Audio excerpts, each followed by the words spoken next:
Hey, hey, hey, thank you for joining us again, beloved ones, here on Self Discovery. I'm your hostess with the mostest, Dr. Mojisola Edu, and today we have the phenomenal, the amazing, I call her Sunshine, Susanna Barkataki, live in the building, and we're going to be talking about her self discovery and everything that she's been doing. Yoke Yoga, making accessibility to yoga for everyone globally, activism. So we're going to talk more and deep into that. And we're going to read a little bit about all the amazing things that Susanna is doing. Susanna is a unity activist and author of Embracing Your Yoga Roots, the founder of Ignite and co-founder of Yoke Yoga. And also, her pronouns are she, her, and she has been called a trailblazing yoga leader and visionary for our times, an Indian teacher building bridges in the West. She is known for her work in decolonization and embracing the roots of yoga. She is a tech founder of Yoke Yoga, like we said earlier, a free app and with micro practices for peace in seconds, bringing yoga socially to all people to solve everyday problems. She also, like I said, founded the Ignite Institute of Yogic Leadership and Social Change, an award winning program in yoga and wellness to train students in using authentic spiritual tools to create positive change in the world. And also a number one best-selling, international best-selling of Embrace Your Yoga Roots, Courageous Ways to Deepen Your Yoga Practice. Susanna trainings merge authentic yoga and social justice. She runs an award-winning 200 and 300 embodied yoga roots yoga teacher training and also a curator of a long-term training to deepen beyond YTT that are also changing the face of yoga today. She has consulted with organizations like the UN and Yoga Alliance and TEDx, okay? Thebomb.com. Ask about it. It's so good to be here with you, Dr. Mojisola. Oh, it's a blessing to be here with you. And we're going to go ahead and pull some affirmation cards before we get started. And then we'll go deep into this interview.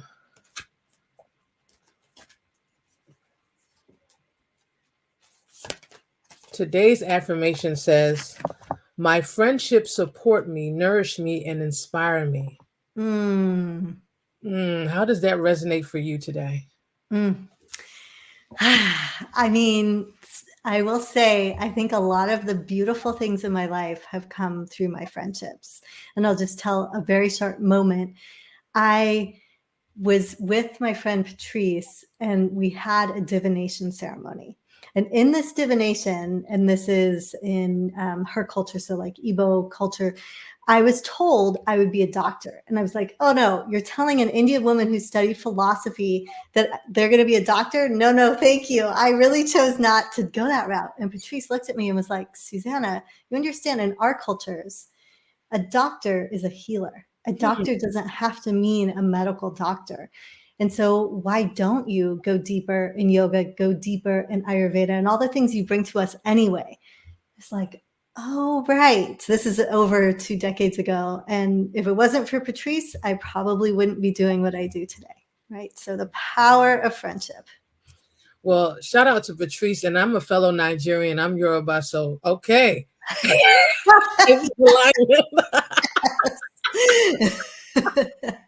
Wow, that's beautiful. But see, you have brought light to so many people in the darkest places, doing this work, transforming so many people. And the thing is, as you know, I've always had this deep relationship with the Indian culture and the Nigerians. There's this deep rooted like connection with Nigerians and Indian. And I used to do yoga, and it was like it wasn't this big polarized thing like they have in the West. It was just something you did. You did your breath work, you did all these different things, and you did movement. But here in the US, it became polarized, manipulated, twisted around, and changed. And something that's deep rooted in the Indian culture and also in Kemetic yoga, all these things are deep in the DNA and in the lineage. It's something that was passed from generation to generation. And some of this stuff was mostly verbal. Not everything was written down. And those layers and how much does this like mean to you in regards, the comedian, we both know that comedian says, we've lost yoga to the West. And you growing up into this practice, this being a part of your being, because yoga isn't a workout, it's a work in, it becomes Yeah. you. Yeah. Talk to me about that and what that means to you.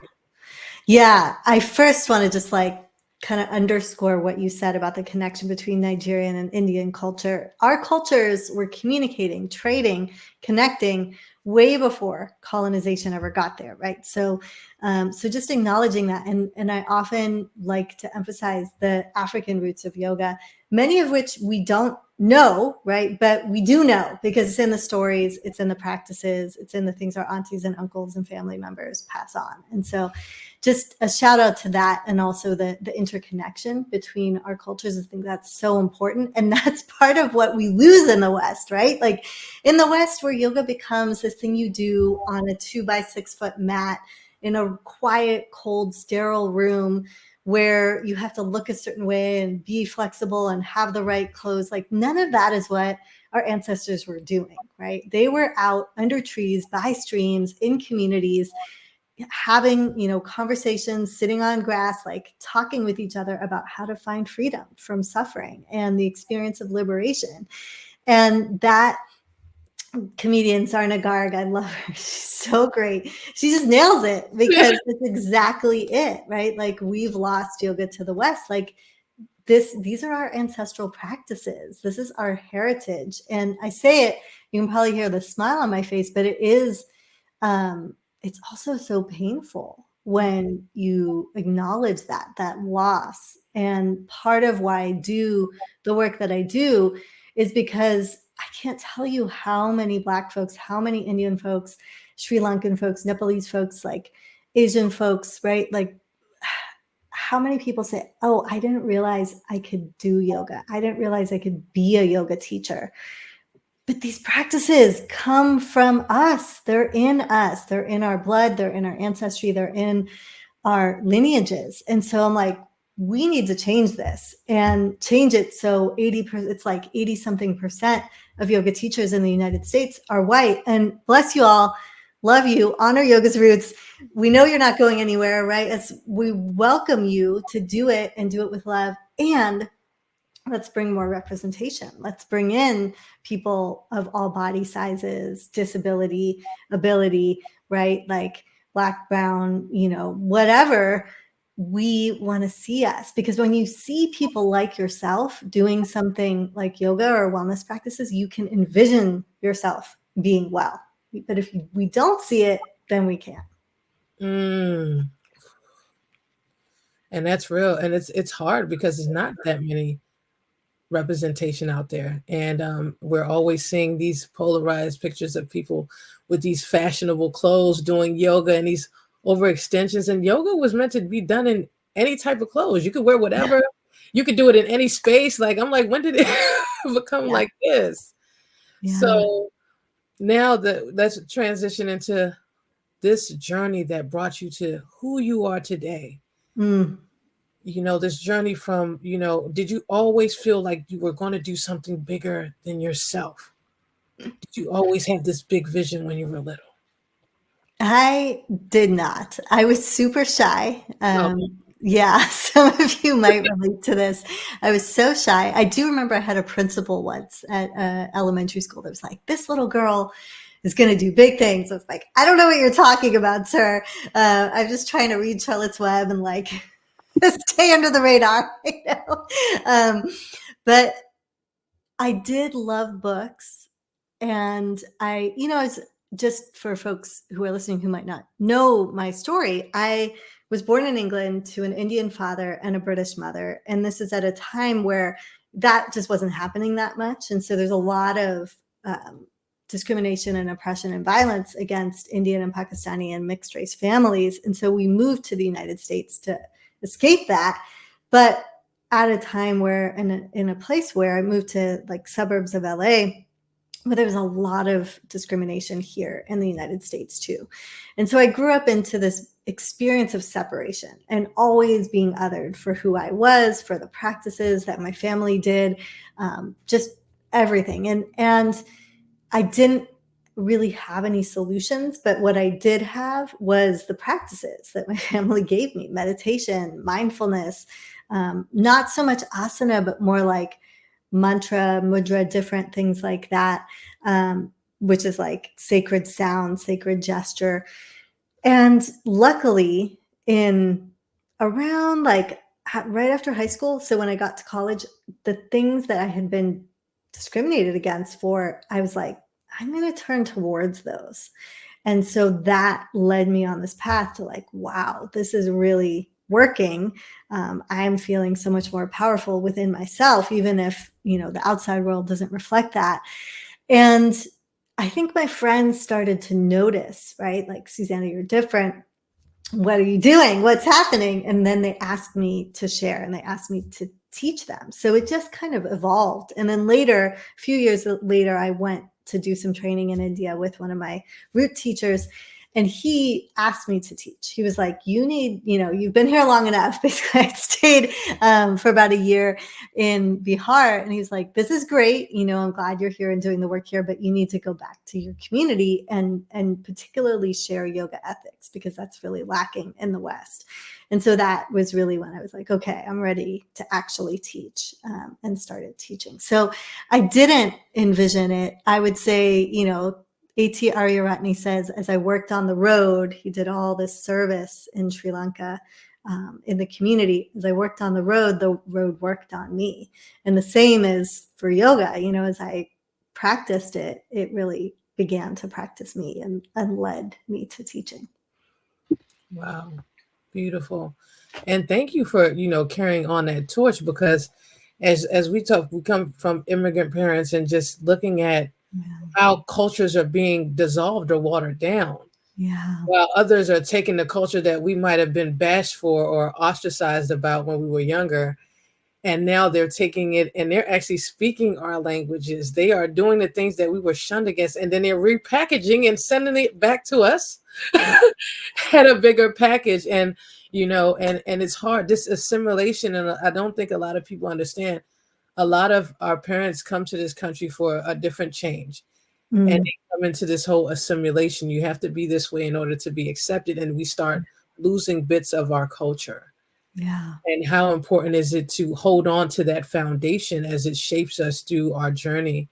Did you ever find, as you were doing your work and going out to teach it, what were some of the challenges and obstacles going through this work and doing this?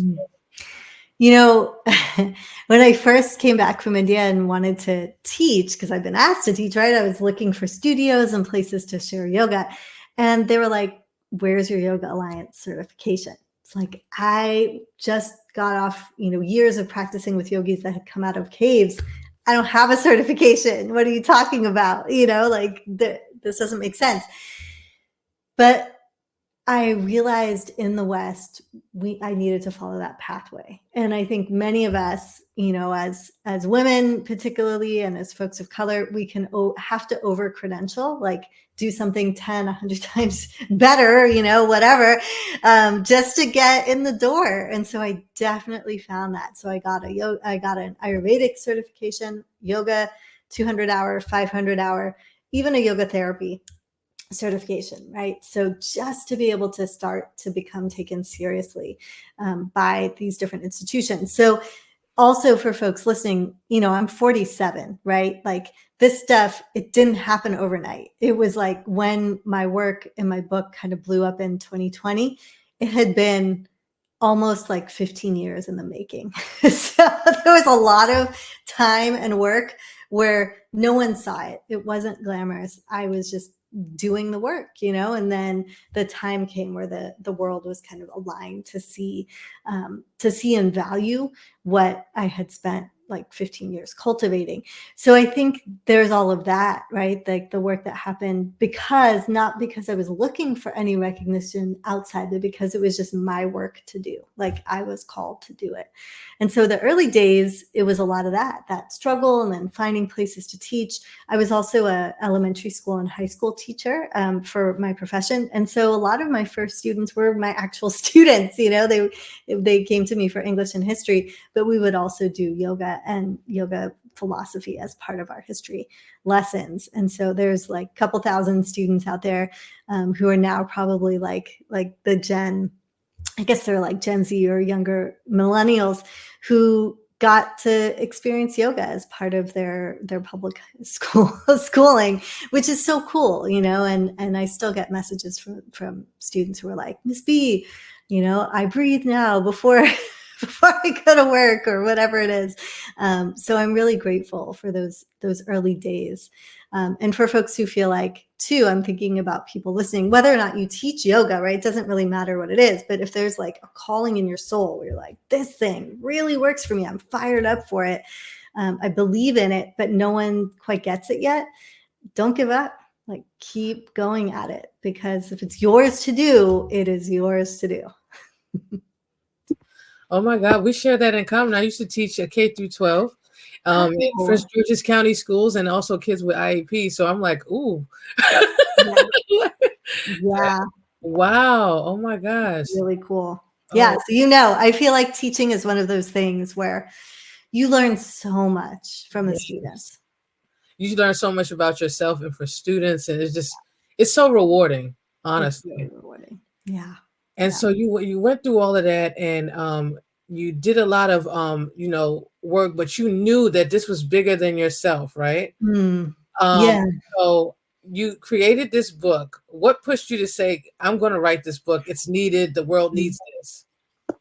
Yeah, I wrote an article. So the backstory is I'd been blogging just general kind of like yoga and wellness stuff for a year. And I committed to blogging weekly. So no matter what, and that is for anyone who's ever written anything or published anything or done videos, podcast, right? It's a lot. When you commit to a schedule, it's a big deal to show up to that. But I kept to it. And then a year had gone by and it was mostly crickets. Like my mom would read it and be like, nice blog, Susanna, or my best friend. This doesn't sound like you. Like, where are you?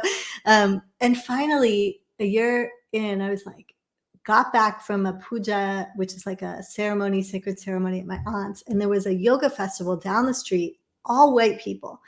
And I turned to my computer and I just wrote, you know, like poof, it kind of exploded from me, like, we need to decolonize yoga in the West. Like, this is not yoga.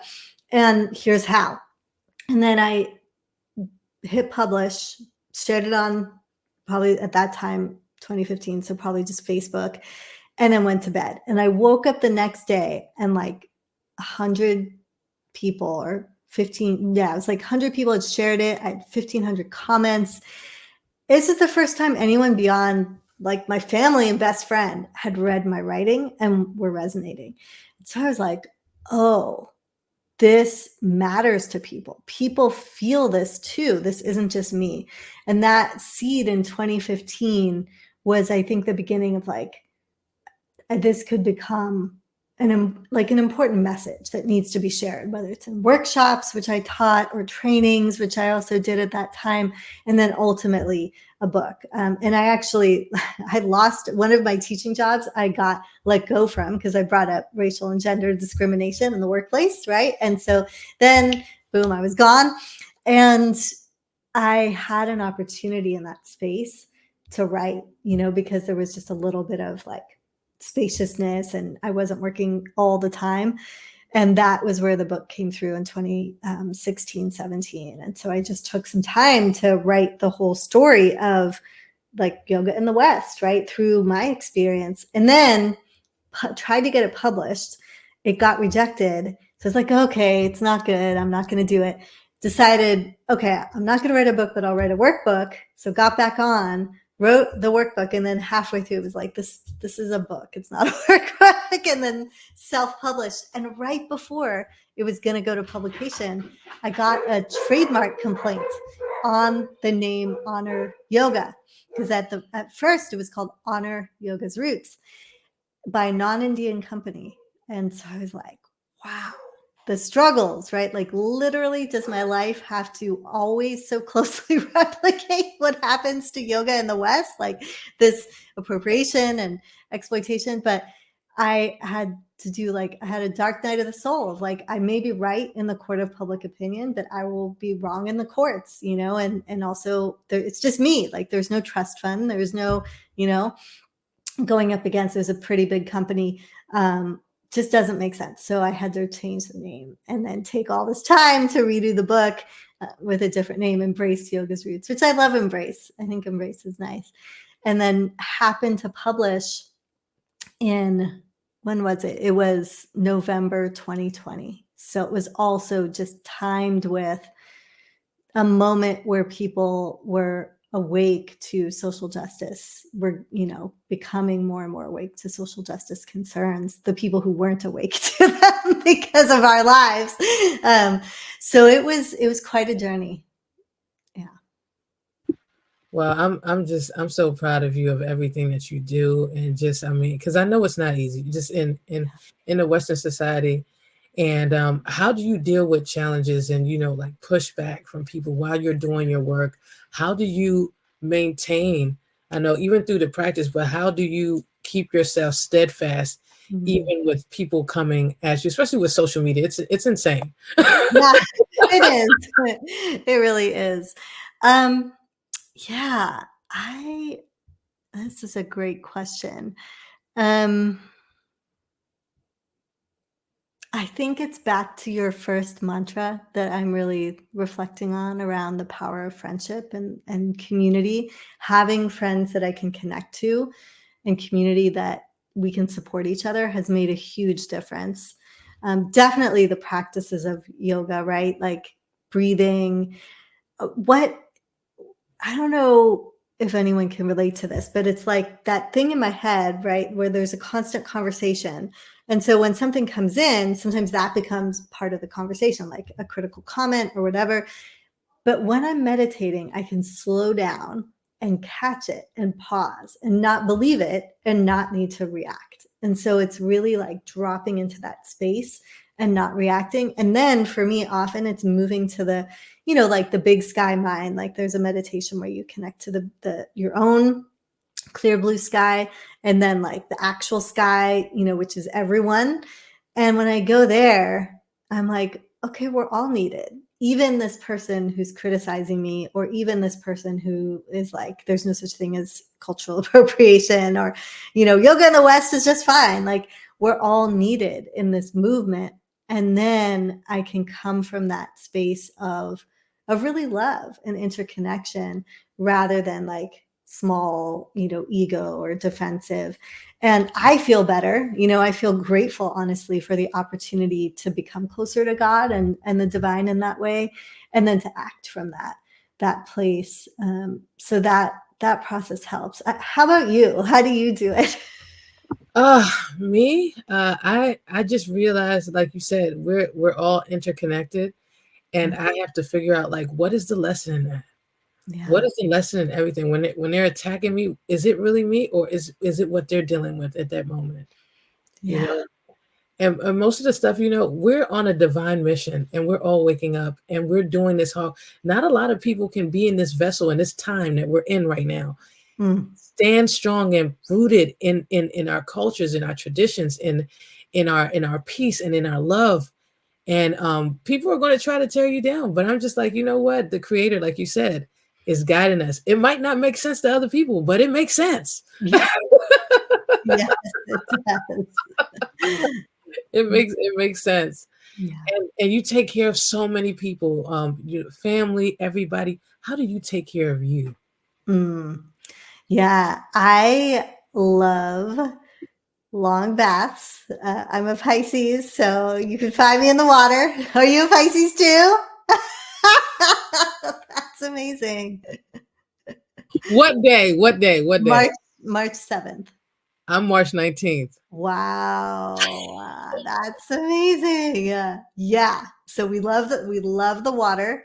I love fiction. When I think about, I had besides even the things I named, I had a pretty challenging childhood, and other folks also, you might resonate. And so when sometimes people are like, think back to something that brought you joy as a child, there's not a lot of things, right, that come up. But the one thing that comes is I remember myself sitting on the sofa with my legs up, reading a book. And, I just love to read. So it's like, right, why don't I do that more? There was a period where I was always just reading yoga philosophy or like self-help books.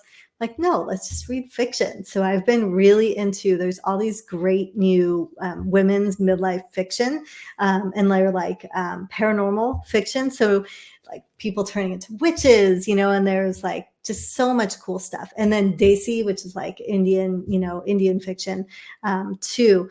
So I've really been enjoying good stories, like getting lost in a good story, and then nature. And the one last thing I'll say is, I probably will never share this publicly, but we have a little family band where, meaning like I'll never play out, right? But I'm learning the bass guitar because my partner plays the guitar and the piano and sings, and then Kiddo plays the drums. And so we're like, we make music together, and it's really fun. Oh my God, you really stole my heart. What do you do to take care of yourself? Oh my gosh. So yeah, I do a whole bunch of spiritual baths, especially because we're so empathetic. We can feel everybody's energy. So I have to take spiritual baths, especially when I'm dealing with a larger group of people. Have to connect with nature. I got to get barefooted in the ground. I have to put my feet in the ground to get connected. But that water, oh my God, I don't care if it's poured over me, whatever. I have to put my hands in the water, and that just charges me up.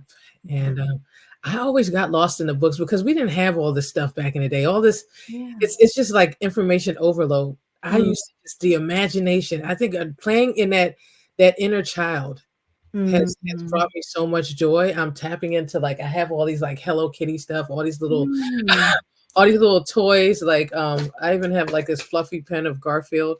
So cute. All these little things to remind me that we're still really big kids, and tapping into the power of that. So that's how I take care of me. Oh my God, I can't believe you're a Pisces. I knew it. Yeah. Oh my God. So the last so there's two things I want to ask. The last one is if you could talk to the younger version of yourself, what would you tell her?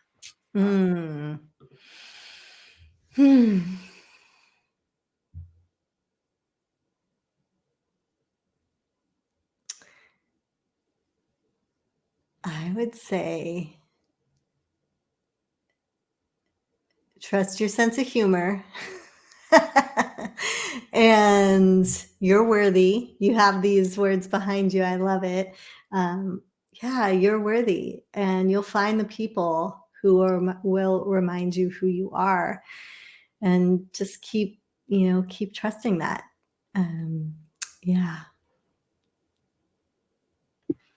Ooh, sending love to that inner child. Ooh, thank you for being there and supporting us as we become adults. We're still big kids, but we love you. And thank you for holding us and giving us strength. Thank you.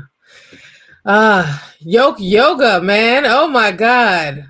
Woo! It's out there. It's blowing up like hot fire. Yeah. They say that yoga is accessible, but it really isn't. And you have created a space. Tell us. Yeah.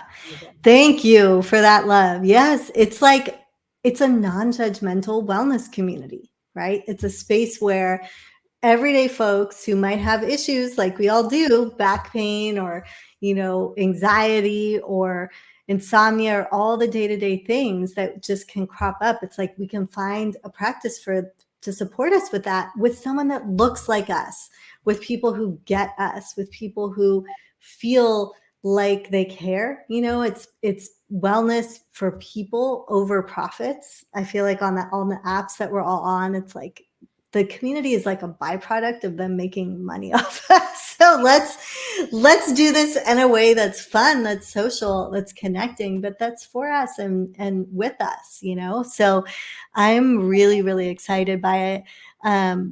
I feel like the other really important piece is you don't have to be a yoga practitioner, right? It's very accessible. It's very much like, here, try this out, try that out. It's like yoga in daily life.